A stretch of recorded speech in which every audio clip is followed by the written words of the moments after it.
अगर आप सोच रहे हैं कि एक स्किल में एक्सपर्ट बन जाना आपको एआई से सेव कर देगा, तो शायद 2026 की सबसे बड़ी गलती हो सकती है।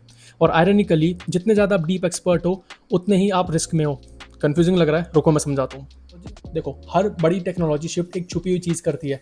वो साइलेंटली डिसाइड करती है कि कौन सा काम वैल्यूएबल रहेगा और कौन सा नहीं। याद करो, एक टाइम था जब कंप्यूटर्स इतने बड़े थे कि वो बड़ी कंपनीज के बैक रूम्स में रखे जाते थे। फिर माइक्रो प्रोसेसर्स आए, कंप्यूटिंग छोटी होती गई, डेस्क पे आ गई, और फिर सीधे पॉकेट में। और इसी ने बनाया एक नया इकोनॉमी जिसे हम बोलते हैं नॉलेज इकोनॉमी। यहाँ सबसे बड़ा एसेट था आपके दिमाग में जो नॉलेज है।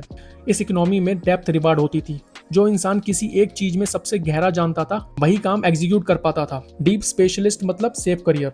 लेकिन अब एजेंटिक एआई आ गया है। ये नॉर्मल एआई से बिल्कुल अलग है। सिर्फ एक सवाल का जवाब नहीं देता, ये एक पूरा गोल ले सकता है, खुद स्टेप डिसाइड करता है और लंबे टास्क पे घंटों काम करता है, वो भी बिना हर स्टेप पे आपके चेक किए।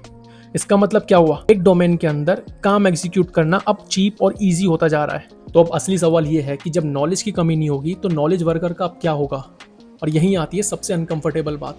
जो लोग सिर्फ एक स्पेसिफिक स्किल्स में एक्सपर्ट हैं और नए टूल्स या नए टेक्नोलॉजी से अपने आप को अडेप्ट नहीं करना चाहते, उनके ही रोल सबसे पहले एआई एजेंट से इम्पैक्ट होने के सबसे बड़े चांसेस हैं।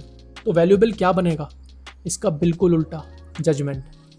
ये जानना कि सही सवाल कौन सा है जो एआई को देना चाहिए, अलग अलग फील्ड्स को जोड़कर देखना, एआई के कॉन्फिडेंट दिखने वाले गलत जवाब पर आंख बंद करके भरोसा ना करना, और हिम्मत होना कि जब कुछ गलत लगे तो एजेंट्स को रोक दो। मैं खुद एक डेटा साइंटिस्ट हूँ जो एजेंटिक एआई सिस्टम्स बनाता हूँ, लेकिन सच बताऊँ, एजेंट्स को चलाना आसान है, मुश्किल है ये डिसाइड करना कि इनको रोका कब जाए।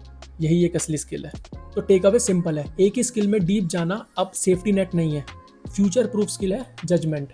सही प्रॉब्लम चूज करना, फील्ड्स को कनेक्ट करना, एआई के आउटपुट को सवाल करना, और गलत लगे तो मशीन को ओवरराइड कर देना। अगर ये बात काम की लगी तो चैनल को फॉलो कर लो, क्योंकि एआई में आगे रहना ही असली एज है।